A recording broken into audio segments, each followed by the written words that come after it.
moved into the house during the first week of July, under the delusion that solitude could be medicinal. After the divorce, I'd promised myself a life unpolluted by compromise, a place where I could think, breathe, and perhaps even sleep without the low hum of television acting as a sedative. I chose this house because it was unassuming, a quiet cul-de-sac on the fringe of southeast Boise, where the city began to surrender to pine and dust and silence. That silence at first felt sacred. The house itself was modest, a blue door, a peeling porch just wide enough for a solitary chair and a fern, and windows that welcomed in the late afternoon light like an old friend. It smelled of aged timber and recent paint. For the first time in over a year, I slept through the night with the lights off and the television silent. The neighbors were passive shadows, retirees mostly, lawn-obsessed, wind-chime enthusiasts with untouched patio furniture and ceramic gnomes guarding their flower beds. I only ever truly met one of them, an older man named Eldon, perhaps mid-60s. He lived alone and always wore a tucked-in polo and cargo shorts, limping slightly as he walked. He waved often but spoke rarely, as if words were currency and he was on the verge of bankruptcy. Until one evening, about a week after I moved in, a knock at my door. Eldon stood there, smiling with the kind of expression that didn't quite reach his eyes, like a marionette taught to mimic joy. "Did you hear the knocking last night?" he asked. I hesitated. "Knocking?" He nodded once. "Usually starts around 2. Sometimes earlier. Don't worry. It comes back." And then he walked away, offering no elaboration. Not even a chuckle to suggest he was joking. That night, I dismissed it. I stayed up late watching something forgettable. At midnight, I turned everything off and slipped into bed. I wasn't thinking about Eldon. Not really. I figured he meant raccoons, or maybe the wooden frame settling. It wasn't worth the paranoia. But at exactly 2:12 a.m., I heard it. 3 soft knocks. Deliberate. Spaced. I sat upright. Listened. Silence. I told myself it was wind. Or maybe something from down the block. I had left a window cracked for the breeze. My thoughts shuffled like cards, trying to land on something rational. The next night, it returned. 4 knocks. Then a pause. Then 2 more. Not on the front door, somewhere around the house. It had that uncanny quality, like a sound that exists both inside and outside your skull. I checked every window and door. Nothing out of place. Nothing visibly disturbed. But the sound had weight. It didn't belong. By the 3rd night, the knocking had a rhythm, like someone was circling the house, tapping as they moved. It wasn't random. It wasn't an animal. It was too deliberate, too human. I texted a friend, half joking that I should install a camera. She suggested maybe someone was messing with me. But I knew. This wasn't prankster behavior. This was ritual. I started sleeping with the bedside lamp on. On the 4th night, when I heard it again, after 2 a.m., I stepped outside. The air was unnervingly still. No wind. No insects. A kind of hush that felt imposed rather than natural. I looked across my lawn at Eldon's house. He was standing at the living room window, hands pressed against the glass, face slack, watching me. Then, without blinking, he raised one hand and knocked 3 times on the inside of his own window. The next morning, I tried to rationalize it. Maybe he was sleepwalking. Maybe he thought I was someone else. But the image of him, his eyes, his stillness, burned into my mind like an afterimage from staring at the sun too long. I avoided him after that. No more waves. No more mail checks during daylight. I kept the blinds shut, but the knocking didn't stop. Sometimes it came earlier, right after I turned out the light. Other times it was closer to 3 a.m. Always the same, short bursts followed by silence. Never aggressive, but always observant. I tried sleeping in the guest room. It followed. I tried white noise. I still heard it. Then the pattern changed. 2 nights passed with nothing. I should have felt relieved. Instead, I felt like I was waiting for something, like a song that never resolves its final note. That night, the knocking didn't come from the walls. It came from above. Soft, deliberate creaks, like feet testing the beams in the attic. I hadn't even been in the attic. I didn't own a ladder. There was no flooring up there.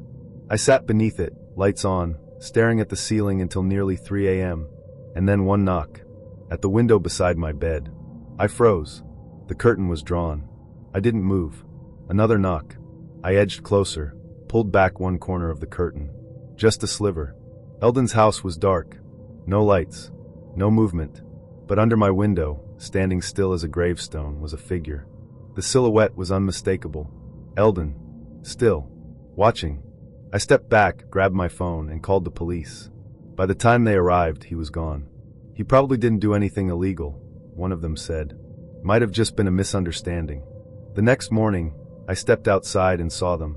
Tiny scuff marks beneath every window, as if someone had walked the perimeter of the house, tapping, testing. I went to Eldon's. The house was empty. His car was gone. I asked one of the other neighbors. They said he moved out sometime in the night. No warning. No goodbye. I never saw him again. But every now and then, between 2 and 3 a.m., I still hear it. A knock. On the wall. On the floor. On the ceiling. And I don't know if it's in my head, or if it never really stopped. All I know is, Eldon heard it first. And he was right. It came back. The townhome wasn't ideal, but it was the sort of compromise I could live with. I was 27, burnt out, over-caffeinated, and working brutal hours as a personal trainer. The plan was simple. Work myself breathless for a year, bank enough cash from private clients, and then find something better. Something quieter. Something with walls that didn't seem to breathe with someone else's voice. This place was supposed to be a temporary fix. It was a narrow, time-worn row house in South Philadelphia, split long ago into 2 units. The rent was manageable. The location was tolerable. The photos didn't scream mold or murder. But the moment I moved in, I could feel it. The house slouched, like it had grown weary of holding itself up. The floors sagged near the corners, the paint peeled in mismatched streaks, and the stairs whimpered beneath even the lightest footstep. But none of that bothered me. The walls did. They were thin, almost conceptually thin, as if they weren't truly barriers but veils. On that first night, while unpacking in the living room, I heard the man next door sneeze. Not just the echo of a sneeze, but the whole wet, throat-clearing performance. I winced, then laughed, sent a message to a friend. I can hear this dude breathing. Literally breathing. The novelty wore off fast. Within days, I learned everything about him without ever seeing his face. I heard his microwave, his television, his footsteps, his humming, always low, always off-key, like a lullaby sung through a fan. His voice was peculiar, too deep and distorted, as though filtered through static. But I never saw him. Not once. No packages.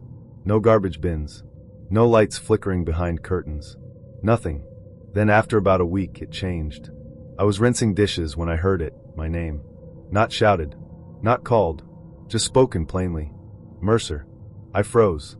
It came again, slower, more deliberate. Mercer. I turned off the faucet and pressed my ear to the wall. Nothing. Just silence. I told myself it was coincidence. Maybe he was on the phone. Maybe he knew another Mercer. Common enough, right? But the next night, the wall spoke again. I was on the couch, texting my girlfriend about dinner. I sent a voice message. What if we hit that Thai place on 10th? The one with the red chairs. A few minutes later, from the wall. Thai sounds good. The voice was low. Measured. Not echoing, originating. A pause. Then, that place on 10th. My chest tightened. I didn't move. I stared at the wall like it might blink. I turned off my phone. Waited.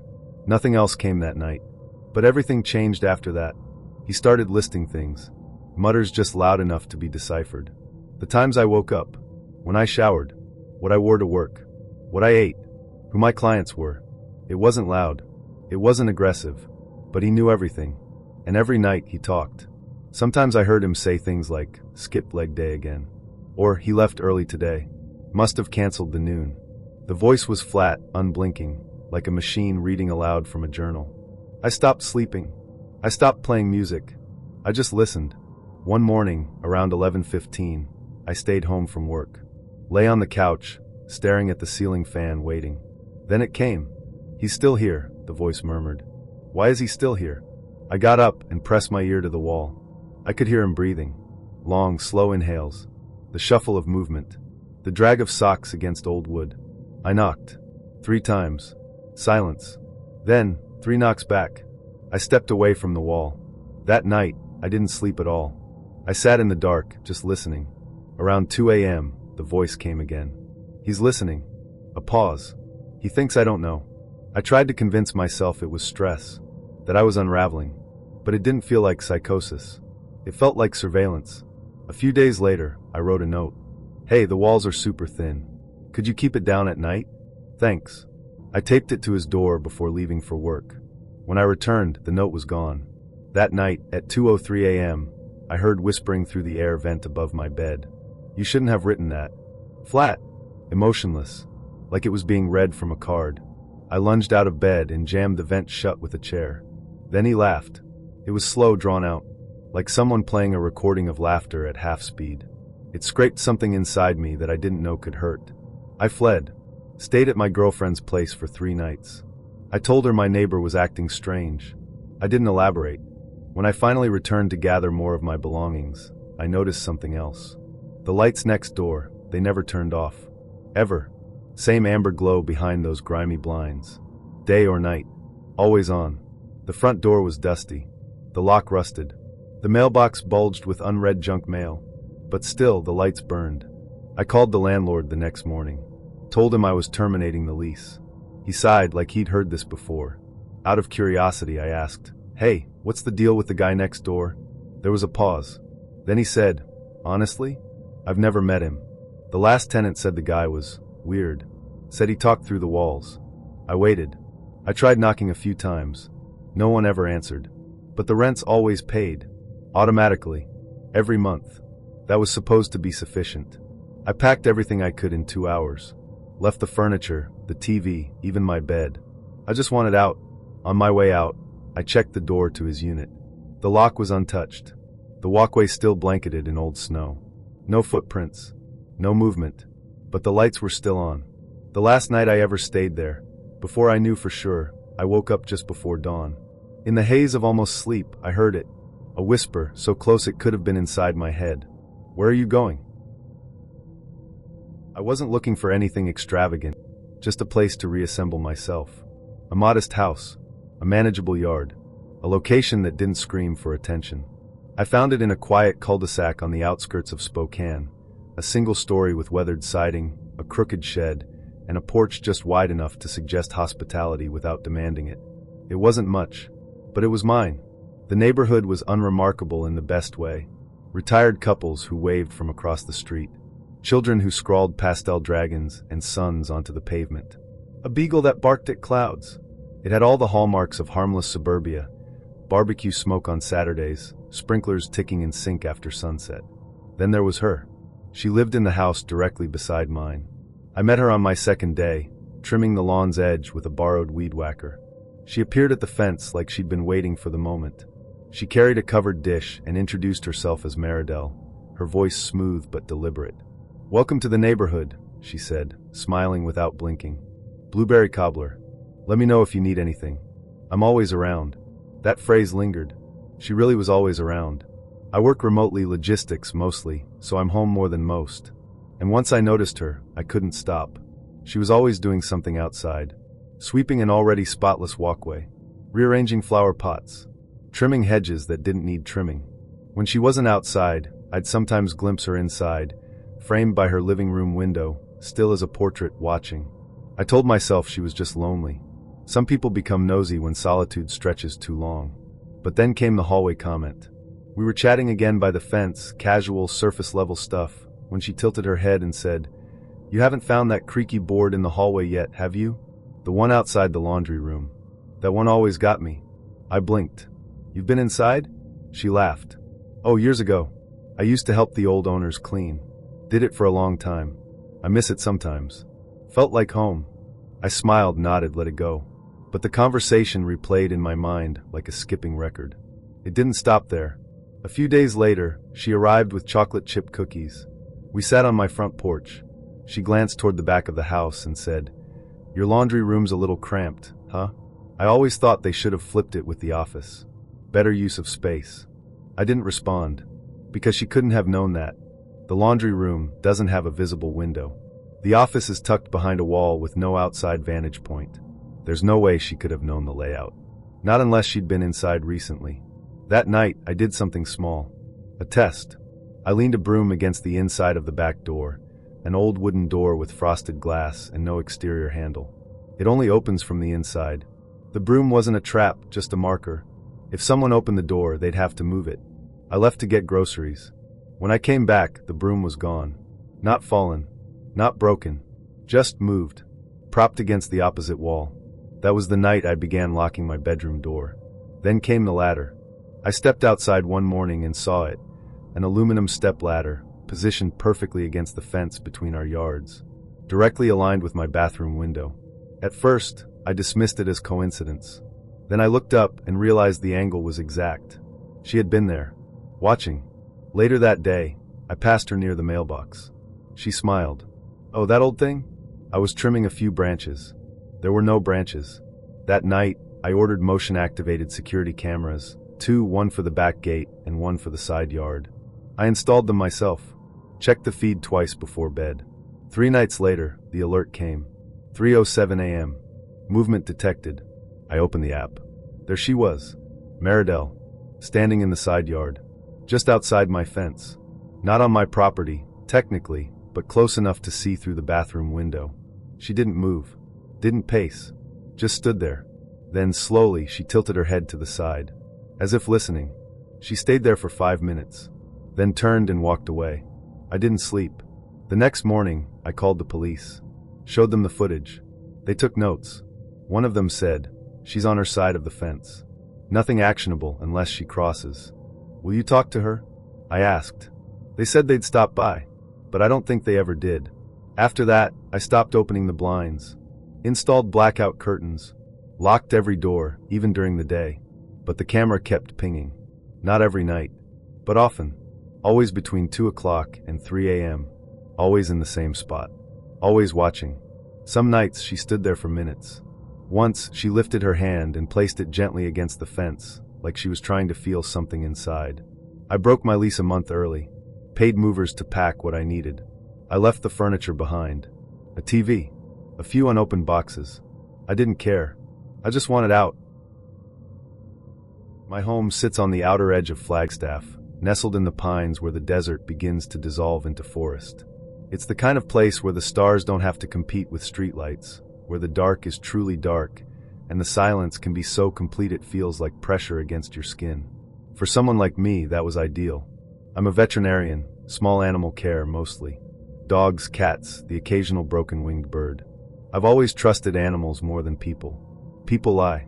Animals don't. They remember what you give them, kindness or cruelty, and they respond in kind. You earn their trust, or you don't. That's why I couldn't explain what happened to Luna.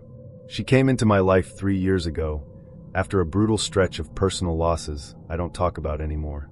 She was a rescue, half German shepherd, maybe part husky. Sharp, intelligent eyes the color of dark honey. Watchful, cautious. She didn't trust easily, but once she chose me, she followed me with unwavering loyalty. She slept at the foot of my bed, waited outside the bathroom door, sat beside me when I read. She had a way of observing the world that made me feel like I was being looked after, not the other way around. Then she disappeared. It was a suffocatingly hot afternoon in late July. I had just finished lunch and let Luna into the backyard. I remember the door clicking shut behind her, the way she paused, always, at the edge of the porch before bolting into the yard like a shot. She liked to nap near the rosemary bushes. She chased bees like they were secrets. I gave her 20 minutes, then 30. When I called for her, she didn't come. The gate was locked. No holes beneath the fence. No paw prints in the soil. It was as if she had evaporated. I walked the perimeter twice, then 4 times. Then I began knocking on doors. I showed pictures, left flyers. Most people were polite, some indifferent. One woman shut the door before I finished speaking. By nightfall, I'd called every shelter in a 50-mile radius, filed online reports, left voicemails at vet clinics. She was gone. I barely slept. The next morning, I expanded the search, posted in Facebook groups, printed more flyers, drove with the windows down, calling her name into the wind. Her favorite toy sat in the passenger seat like a ghost. By the 3rd night, I'd gone numb. I sat on the couch, staring at a blank television, listening to a house that suddenly felt too large and too quiet. That's when I heard it. Scratching. Soft. Tentative. I ran to the back door and flung it open. Luna was there, but she didn't move. She stood at the edge of the porch, her body low, tail tucked, ears flattened. Her eyes, those endlessly expressive eyes, were blank. Not fearful. Not exhausted. Just hollow. I knelt. Called her name. She flinched. Eventually, she stepped inside, her movements slow and unnatural, like a marionette unsure of its strings. She didn't greet me, didn't wag her tail. She walked to the far wall of the living room and lay down with her back to me. I examined her the next morning. No cuts, no mats in her fur. Her nails were clean, her coat brushed. She hadn't been wandering. Someone had kept her. But something was broken. She wouldn't eat from my hand, wouldn't go near her bed. She curled beneath the kitchen table and didn't move for hours. When I reached out to pet her, she recoiled. When I called her name, she looked away. I recognized the signs. This was trauma. I've worked with abused animals. I know the signs of a dog that's been punished, manipulated, dominated. But what chilled me was that this fear, this flinching, this withdrawal, was directed at me. She acted like I had done it. I told myself it would pass, that she needed time, but she never returned to who she'd been. She stopped following me, stopped responding to her name. She didn't bark at deliveries, didn't perk up at the sound of the leash. She just existed beside me, like a stranger in a shared space. Then I saw Clifford, the neighbor to my left. Mid-60s, retired, quiet. We'd nodded at each other before but never spoken. I was unloading groceries when he stepped onto his porch and said, "Glad to see your dog made it back." I turned, startled. "Yeah, still not sure how she got out." He smiled, but something in it didn't fit his face. She was crying that first night. Poor thing. I could hear her from my kitchen. My stomach twisted. I hadn't told anyone what night she disappeared. I never said it was the first night, just the date. He should not have known that. I remembered the old security camera mounted above my back gate, installed a year ago and long forgotten. That night, I pulled the footage. Timestamp, 2:18 p.m. The day Luna vanished. Clifford, white t-shirt, khaki shorts, kneeling at the gate, holding something, chicken maybe. He called softly. Luna approached, tail wagging once, then twice. She looked back at the house, then stepped forward. He opened the gate. She walked through. He closed it behind her. Next clip, 12:19 a.m. 3 days later. Same clothes. Same man. Same gesture. He opened the gate. Luna walked back in. Head low. Shoulders hunched. He gave her a gentle pat and vanished from frame. I watched it 10 times. Then downloaded it. Then watched it again. The next morning, I brought it to the police. They asked if she had injuries. No. Signs of abuse? Not physical. Had she been returned? Yes. Then it was a civil matter. No charges. No investigation. I changed the locks. Replaced the gate. Installed new cameras. Motion activated. Night vision. Backup battery. I drew the curtains during the day. I kept Luna inside. But she still wouldn't sleep in my room. She only ate when I left the bowl on the floor and walked away. Sometimes I catch her staring at the door for long stretches. Sometimes she growls at nothing, low and violent, like she's trying to remember how to be dangerous. Once, I reached to pet her while she slept. She woke with a yelp and ran to the bathroom, where she stayed for hours. Whatever Clifford did to her, it didn't leave bruises. But it left something deeper. Something that stares back at me from her eyes. She came back, but she didn't come back alone. I grew up in a quiet suburb nestled along the outskirts of Ingolstadt, Germany. A place where days passed uneventfully, and the greatest disruption was a late bus or a neighbor's dog barking at shadows. Our street was lined with tidy homes and well-pruned hedges, the kind of place where children played freely and windows remained cracked open with trust. A few doors down lived an elderly couple in a large, almost regal house whose ivy-covered facade gave it the look of a storybook manor. The wife, Frau Ingeborg, was warm and gregarious. She often offered passers-by slices of Apfelkuchen or invited them in for coffee.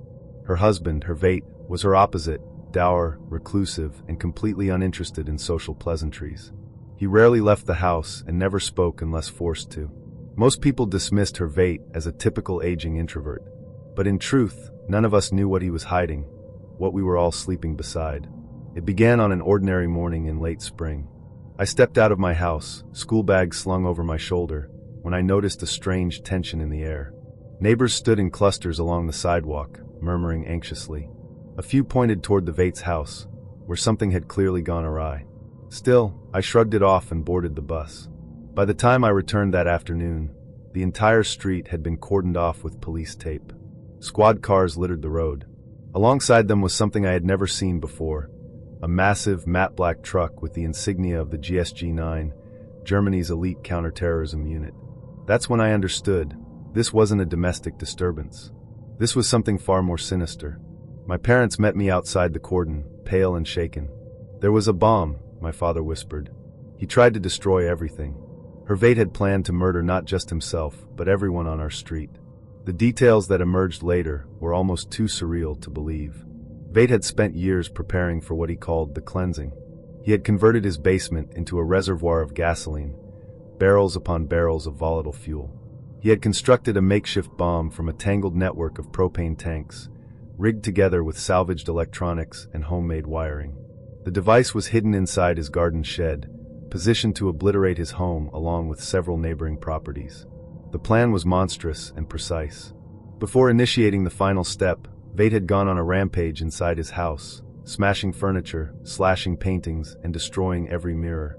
He then locked his loyal dog inside the trunk of his car, climbed into the driver's seat, and turned the engine on. He intended to die from carbon monoxide before the explosion could claim him. But something malfunctioned. The bomb didn't detonate. A neighbor, Herr Albrecht, heard the idling vehicle and, sensing something was wrong, peered through the garage window. What he saw was deeply unsettling. Veit, slumped but conscious, his hands resting on the wheel like a statue. The smell of petrol was overwhelming. Albrecht broke the window and forced his way inside. When he opened the garage, the smell hit the street like a wave. He then entered the house, and what he found was apocalyptic. The stench of fuel, the bomb's tangled limbs, the scribbled plans on the walls. The police arrived within minutes. The bomb squad disarmed the device just in time. The canine tragically did not survive. Later, investigators revealed that if the bomb had detonated, the blast radius would have encompassed 7 homes in every direction. The fuel in the basement alone could have set off a chain reaction that would have transformed our sleepy street into a crater of fire and rubble. Veit was taken into custody, declared mentally unfit, and committed to a high-security psychiatric facility where he remains to this day. For weeks afterward, the street was hushed. Children no longer played outside. Neighbors stopped making eye contact. The facade of our peaceful suburb had been shattered, the illusion of safety revealed to be as fragile as a pane of glass. I still live with the knowledge that I could have died that day, that we all could have, not in a war or an accident, but by the careful, meticulous hand of the man who lived just 3 doors down. A man we thought we knew.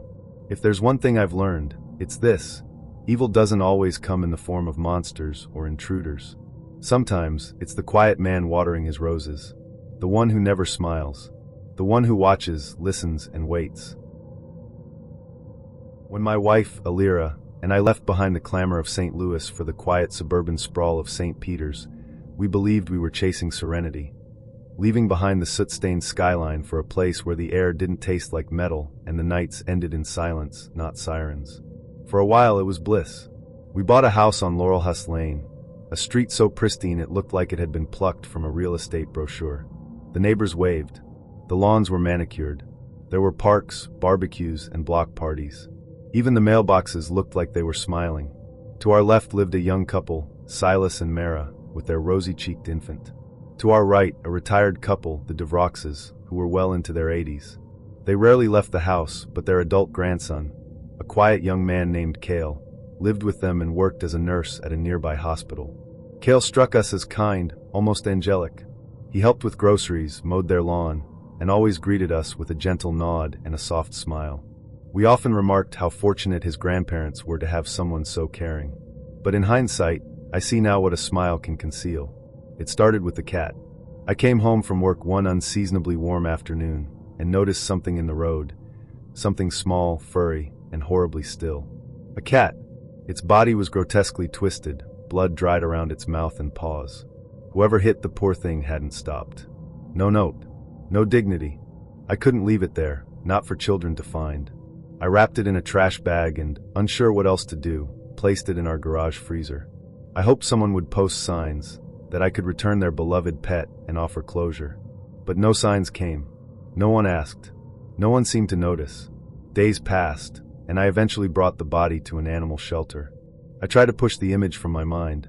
Then, one Saturday morning, as I was stepping out for my jog, I saw Cale returning home. He held a small pet carrier in his arms, swaying gently as if cradling something precious. "New pet?" I asked, trying to sound casual. He smiled. A kitten. Found her online. Thought my grandparents could use a little joy. I nodded, heartened by his thoughtfulness, and warned him to keep it indoors. Some cats have gone missing lately, I added, not elaborating. He promised he would. The next morning, Silas knocked on our door. He looked grim. Can I show you something? He asked in a hushed tone, leading me to the rose bushes in his front yard. There, nestled beneath the petals, was another cat. This one had met a far more violent end. Its body was torn. Deliberately. Did you hear anything last night? He asked, voice shaken. An animal fight? Anything? I hadn't. Nor had Alira. The night had been still. We were both disturbed, but we tried to rationalize it. A wild animal, maybe? A coyote? But we knew. A few days later, Alira spotted Kale at the local supermarket. She approached him, made idle conversation, and noticed the cuts on his forearms, deep, deliberate slashes. Some were fresh. Others had scabbed over. She asked if he was all right. He smiled and said an elderly patient had lashed out during treatment. But Alira had grown up with cats. She knew the pattern of claw marks. She knew what she saw. That night, we talked for hours, piecing things together. The Craigslist kitten, the mutilated cat in the roses, the freezer. The next morning, a letter arrived from the Neighborhood Homeowners Association. It mentioned that several other cats had been found, dead, dismembered, or simply vanished. Yet no pet owners had reported them missing. Kale wasn't just killing cats. He was collecting them. We watched his house for days after that. Alira would peer through the kitchen window, always angled toward the DeVrox's lawn. At first, I thought she was becoming obsessive. Then one night, she screamed. She'd seen Kale take out the trash. The bag was light, too light, and its shape unmistakable. Something small. Limp. I waited until well after dark. When the neighborhood had gone still, I crept to the DeVro garbage can and opened it. Inside, wrapped in black plastic and still faintly warm, was a kitten. The same one Kale had shown me. Its neck was broken. Its front paws were missing. I called the police. They came quietly, respectfully. After speaking to the DeVroxes, they entered the house. Minutes later, they emerged with Kale in handcuffs. Alira screamed at him, called him a monster. He didn't respond, just smiled as if proud. The story made local headlines. 12 counts of felony animal cruelty. A notebook found in his room detailed methods: how to drown, how to suffocate, how to silence the owls. He had used Craigslist and local shelters to acquire the cats. Some he strangled. Some he dissected. All he wanted, he wrote, was to feel something. Kale is now awaiting trial. His grandparents have disowned him. The house sits empty. But Laurelhurst Lane isn't the same. The roses never bloomed the same shade of red. No children play on the sidewalks anymore. And I no longer trust a smile. Because sometimes the boy next door, the one who helps with groceries and mows the lawn, is feeding something else entirely. After my partner, Mireille, left me, I found myself in a daze, adrift in my own life. Her decision to take a break quickly dissolved into something more permanent, and within a month, I was reduced to a suitcase and a lease signed in desperation. The place I moved into was a crumbling studio apartment nestled in a part of the city that felt forgotten by God and gentrification alike. The building groaned with age, its corridors yellowed with time, its stairwells echoing like crypts. But it was cheap, and I was desperate. Pride wouldn't allow me to move back in with my parents, and I told myself I'd only stay until I regained my footing. I should have listened to my instincts. I should have known something was wrong the moment I laid eyes on the building's facade, its Gothic silhouette looming against a slate-gray sky. On my first evening, I knocked on the door across the hall, hoping to introduce myself to the occupant. A muffled bass line throbbed from within, something rhythmic, almost tribal. When the door opened, only a sliver parted, just enough to reveal a single eye and a beard like thick ivy. The man didn't offer his name until I prompted him. "It's Corin," he said, but there was something hesitant in the way he said it. Something rehearsed. False. I told him my name, Ansel, and offered the usual neighborly platitudes. If he needed sugar or to borrow a wrench, he knew where to find me. He nodded and closed the door without a word. I should have left it there, but I didn't. Over the following weeks, I noticed a revolving cast of strangers entering and exiting the flat across the hall. Some came at night, others in the gray light of morning. All of them were different faces, different voices. No one stayed long. No one made eye contact. Then one morning, I passed a man exiting the flat and offered a casual morning. He grunted and kept walking. "Friend of Corin's?" I asked. He paused, turned, and squinted at me. "Corin? Yeah, the guy who lives across the hall." "Oh, right. That's me. I'm Corin." He turned and walked away. I stood there, heart beginning to drum in my chest. That was the moment I knew, without a doubt, that neither of them was named Corin. Something was happening behind that door, something that required aliases and secrecy. But I said nothing. I thought, stupidly, it wasn't my place. That as long as it didn't involve me, I shouldn't get involved. Then came the night the police arrived. I was woken by the thud of boots on the stairs, followed by 3 deafening bangs on my door. "Police! Open up, or we'll force entry." I stumbled to the door, heart pounding, confusion and panic colliding inside me. The moment I opened it, a flashlight blinded me, and I was thrown to the floor by 2 officers in tactical gear. One shouted at me to keep my hands behind my back, while another rifled through my belongings. I was still kneeling, wrists cuffed, when I saw them breach the door across the hall. And everything changed. The demeanor of the officers shifted the moment they entered that room. Their tone dropped from aggression to something near reverence, gentle and coaxing, like speaking to a frightened animal. Then one of them emerged carrying a girl. She couldn't have been older than 16.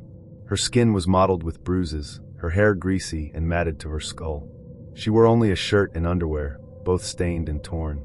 Her eyes were vacant, as if her soul had retreated somewhere deep beyond reach. One of the officers looked at me, face stony. "Let me guess," he said. "You didn't know anything about it." "I swear I didn't," I replied, voice trembling. They brought me to the station anyway. Hours of interrogation followed, questions about names, faces, vehicles, patterns. They thought I was part of it. They thought I was lying. Eventually they let me go. But I wasn't the same. The knowledge of what had been happening mere feet from where I slept, of the girl who had been held captive, trafficked, brutalized, that knowledge settled into my bones like lead. I moved out within days. Crawled back to my parents' home like a wounded animal. I couldn't bear the thought of searching for another apartment. Couldn't bear the thought of another door, another unknown neighbor, another secret festering behind drywall and silence. What haunts me most isn't the horror of what happened. It's how close I was to it. How many times I exchanged pleasantries with monsters. How I might have averted it all, if I'd only listened to my instincts. So please, if you ever suspect something, don't stay silent. Don't wait for the screaming. Because not all prisons have bars. Some are built on apathy. I once lived in a city called Guerrara Núñez, a place many described as beautiful, even idyllic. Locals called it the City of Flowers, though I now associate it with decay, with something rotting sweetly beneath the petals. I left that city 8 years ago, and I will never return. Not because I don't miss the bougainvillea-lined streets and the scent of pão de queijo wafting from neighborhood bakeries, but because I carry something with me. Something irreversible. Back then, I lived in an aging apartment block on Rua das Almas, a street where neighbors still greeted one another, where doors remained unlocked during the day. I lived next to the Calderon family. They were quiet, pleasant folk, though clearly struggling financially. The patriarch, Mauricio Calderon, was a tall, thin man with a permanent stoop in his shoulders, a crooked smile, and eyes that blinked too often. He was rumored to suffer from some unnamed illness, mental or physical. No one could say with certainty. He didn't work a traditional job, but he did bake. And oh, how he baked. Mauricio made empadas and salgadinhos so delicious they defied description. Golden, buttery crusts that crumbled upon touch, fillings rich with spices and textures that seemed impossibly refined for a man with no formal training. He made his rounds door to door, offering trays of his pastries with an awkward smile and a nervous laugh that seemed to erupt at odd moments. I bought from him often. We all did. It felt like we were helping, supporting a struggling family, participating in a small act of kindness. I even admired his tenacity. Despite the tremors in his arms and the occasional nosebleeds that would stain his tray, Mauricio never missed his rounds. But then, one blistering afternoon, I came home from work to the blare of sirens and the flashing blue lights of multiple police cars parked outside the Calderon home. Neighbors stood in clumps on the pavement, murmuring, eyes wide. A forensics van arrived shortly after, and the sight of white-suited technicians emerging with evidence bags sent a chill through the street. Whispers spread like wildfire. A body had been found in the backyard. A young woman. Later, we learned her name, Jessica Amaral, a teenage girl who had vanished weeks prior. She had been lured, they said, with the promise of a part-time nannying job. But that was only the beginning. The newspapers ran the story for days, then weeks. At first, it was framed as a tragic domestic crime, a desperate act by a mentally unstable man. But as the investigation deepened, the headlines grew more grotesque. Police discovered a handwritten manuscript in Mauricio's home, 50 pages long. It was titled Revelations de un esquizofrenico, Revelations of a Schizophrenic. In it, he claimed to hear voices. Voices that commanded him to kill, to purify the unworthy. He wrote of rituals, of blood as sacrament, of a world overrun by sin that needed to be culled. Then came the revelation that broke me. Forensic analysts had discovered human tissue on Mauricio's kitchen utensils. Not just trace amounts, substantial evidence. What's more, chunks of flesh had been removed from the dismembered bodies buried in their yard, and Mauricio had no explanation for where they had gone. The conclusion was inescapable. He had been cooking with it, baking it, and he had sold it, in the very pastries we had all so eagerly consumed. I sat on my sofa, eyes fixed to the flickering television screen, as the news anchor calmly explained the findings. My body went numb. The room tilted. I tasted bile, then bolted to the bathroom and vomited for what felt like hours. The realization hit me like an avalanche. I had eaten human flesh. I had savored it, complimented it, paid for it. Worse still, rumors began to spread, ugly, persistent rumors that the entire neighborhood had been complicit, that our silence was intentional, that we had known, that we were a cult. Graffiti appeared on our street. Cannibals, murderers, die monsters. I received a note through my door one night, written in block letters. We know what you did. Leave, or you'll be next. I didn't argue. I packed the little I valued and fled to a coastal city, alone and nameless. I changed my number. I told no one where I was going. I don't eat meat anymore. I can't. Even the smell of it brings the taste back to my tongue. Rich, savory, unmistakably wrong. Sometimes I wake up in a cold sweat, convinced that someone from that past life will find me. That they'll accuse me. That they'll be right. So I live in quiet exile. I do not speak of Guerrero Núñez. I do not say Mauricio Calderon's name out loud. And above all, I do not eat pastries. You think you know your neighbors. You think you understand the people who smile at you from across the hall, who offer you baked goods from behind trembling hands. But you don't. Not really. Not until the blood starts to rise. Back when I was a postgraduate law student at an esteemed university in London, I relocated to a modest shared house in Peckham, an unassuming district where the charm of old terrace homes masked the creeping sense of urban isolation. I was entering the final and most consequential chapter of my academic journey, and half the appeal of this particular property was its near abandonment. Only one other flat in the building was occupied, which promised tranquility, something student housing rarely offers. I had no interest in sharing walls with partygoers or insomniacs who thought nothing of blasting dubstep at 2 a.m. With the help of a few mates, I moved in one chilly morning with every intention of introducing myself to the sole other tenant, who I assumed resided in the top floor unit. But as I trudged up the narrow, creaking staircase, dragging a duffel bag behind me, I paused for breath and happened to look up. There, peering down at me from the stairwell above, was a man. Tall, eerily motionless, with platinum blonde hair clipped short and eyes so pale they seemed almost luminescent, like glacial ice catching the moonlight. His expression was flat, absent of emotion, as if carved from wax. I offered a casual greeting, trying to mask the unease rising in my chest. "Hi there," I said, my voice almost swallowed by the stairwell's void. He said nothing. He simply stared back, unblinking, before retreating slowly into the shadows.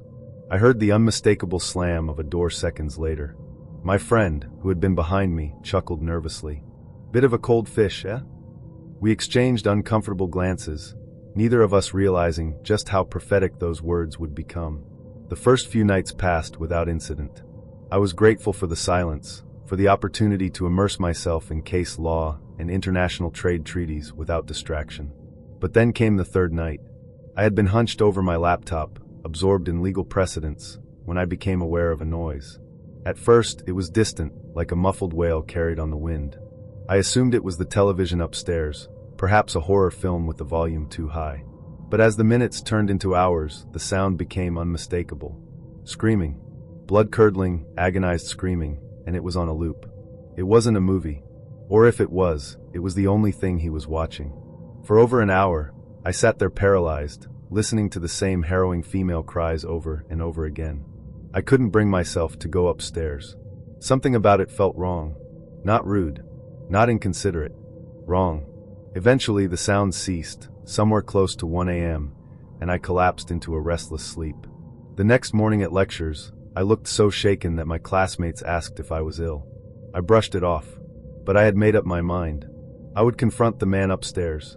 That night, I clenched my fists and marched up the stairs, stopping at the warped wooden door of the top-floor flat. I knocked, firmly, authoritatively. The screaming continued unabated. Usually, when you knock on a noisy neighbor's door, they turn down the sound out of embarrassment. But this time, the screams only grew louder, more frantic. I was beginning to regret my bravery when the door creaked slowly open. Standing before me was the man I had seen in the stairwell. Only now he was unrecognizable. He wore nothing but a grotesque wooden mask, its surface yellowed with age, carved with unintelligible runes and strange, disfiguring grooves. It resembled a death mask, as if molded from a corpse's face, but warped, as if the soul it once represented had been twisted beyond recognition. And he was naked, completely, utterly unclothed. I took an instinctive step back, trembling. My voice cracked as I tried to maintain civility. "Would you mind turning the volume down a bit?" He said nothing. Didn't even flinch. His eyes stared out through the slits in the mask, fixed on me like a predator studying prey. That's when I saw them, scars. Deep, deliberate gashes crisscrossing his chest and abdomen. Some healed, others fresh. I stumbled backward, nearly falling down the stairs. I didn't stop running until I had locked myself in my flat, lungs burning, heart threatening to burst. I called my friend and begged to stay with them. They didn't hesitate. The next day, I reported the incident to the authorities. The officer I spoke to was sympathetic, but helpless. "Without another witness," he said, "there's not much we can do. It's your word against his." I moved out within the week. I returned only once, accompanied by a small group of friends, to retrieve my belongings. As we left, I looked up the stairwell one last time. He was there again, watching, silent, unblinking. I graduated with distinction, and now co-manage a legal practice in Birmingham. But I never forgot that apartment. Not the screaming, not the mask, and certainly not the eyes. I still wonder what would have happened if I hadn't knocked. When I was 12, my family relocated to a deeply devout enclave nestled in the arid outskirts of Utah. My parents, though only moderately religious, believed that immersing us in a morally upright environment would foster a sense of peace and stability.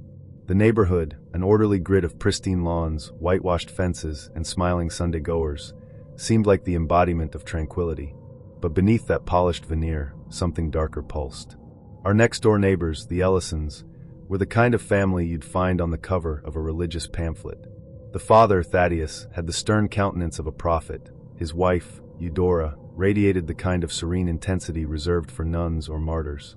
Their children, 4 of them, were unnervingly quiet. Well-mannered, yes, but with eyes that seemed too old for their youthful faces. Shortly after we moved in, the Ellisons invited us over for dinner. My mother, ever hospitable, baked a lasagna and brought over a bottle of non-alcoholic wine, just in case. The evening began uneventfully. The adults conversed politely about scripture, gardening, and neighborhood watch duties. My sister and I tried to make conversation with the Ellison children, but it was like talking to mannequins. They blinked slowly, smiled mechanically, and seemed to have no concept of pop culture. They didn't own a television. They didn't go to the movies. They didn't even seem to know who Mickey Mouse was. Still, everything was cordial, until one of their children, a boy named Obadiah, suddenly froze mid-bite. His face contorted, his eyes rolled back, and he began to babble, a stream of guttural syllables, strung together in a cadence that sounded both rhythmic and violent. It was as if someone had jammed the fast-forward button on a demonic audiobook. My father stood up instantly, knocking over his chair. "Is he seizing?" he asked, alarmed, reaching for a pen to check Obadiah's responsiveness. But before he could approach, Eudora clapped her hands in delight, eyes brimming with tears. "Praise be!" she exclaimed, rising to her feet. Thaddeus raised his arms skyward, his voice trembling. "Behold, the Holy Spirit has descended upon our son. The language of the seraphim pours from his mouth." My sister and I sat frozen, forks suspended in midair. The air in the room felt suddenly heavy, as though dipped in syrup. I had never witnessed glossolalia, speaking in tongues, before, and in that moment I never wanted to witness it again. Obadiah continued his frenzied chant for another minute before collapsing into his mashed potatoes. No one else at the table seemed disturbed. My mother forced a smile, murmured something about a lovely evening, and we left not long afterward. That night, I had trouble sleeping. Weeks passed. The Ellisons remained neighborly but distant. We didn't invite them over again. Then one morning, I was brushing my teeth when I heard an odd sound drifting through the frosted bathroom window. It was muffled at first, like someone grunting or chanting. I opened the window slightly and peered into the Ellisons' backyard. What I saw rooted me to the spot. Thaddeus stood shirtless in the center of his immaculate lawn, a leather-bound Bible in one hand and a crude whip in the other. As he recited verses in a low, fervent voice, he lashed himself across the back, again and again. Crimson welts crisscrossed his flesh, fresh blood trickling down his spine and soaking into the waistband of his trousers. With each strike he moaned, not in pain, but in something disturbingly close to pleasure. I stumbled from the bathroom and ran to my parents, who at first dismissed my story as a child's exaggeration. But when they followed me back and caught a glimpse through the window, their expressions turned to horror. Later that day, my father confronted Thaddeus. He asked, politely, cautiously, if he could refrain from performing such acts in plain view. Thaddeus simply smiled and said, "Of course, brother. I shall take my discipline back indoors." We never saw him whipping himself again. But the unease lingered. To outsiders, the Ellisons were the model family, faithful, generous, and kind. But I began to wonder what happened behind those white curtains. What rituals were performed in secret? Did the children speak in tongues willingly, or were they trained, conditioned to do so? Did they understand what was happening to them?